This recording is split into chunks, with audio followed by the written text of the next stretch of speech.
மகாபாரதத்தை தமிழிலே எழுதியவர் வில்லிபுத்தூரார். வில்லி பாரதம்.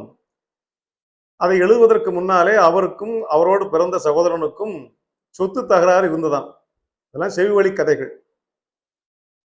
அவருடைய ஆசிரியர் போய் இந்த வழக்கை சொன்னதும் வில்லிபுத்தாரிடம், நீ போய் இந்த மகாபாரதத்தை வியாசர் எழுதியிருக்கிறார், அதை தமிழிலே நீ எழுதி முடித்து விட்டு வாருங்கள், உங்களுக்கு நியாயம் சொல்கிறேன் என்று.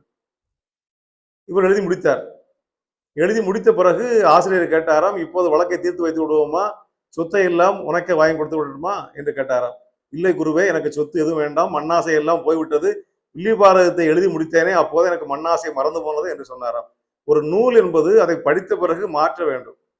படிப்பதற்கு முன் இருந்த நானும் படித்த பிறகு நானும் ஒரு மாற்றம் ஏற்பட்டால் அதுதான் நூல். வில்லி பாரதம் எதை சொல்லியதோ அந்த நியாயத்தை அவரே கடைபிடித்தார் என்பதாக ஒரு வழக்கு கதை இருக்கிறது. இது உண்மையா பொய்யா என்பதை விட அதனுடைய நியாயத்தை மட்டுமே புரிந்து கொள்ள வேண்டும் என்பதுதான் நம்முடைய ஆவல்.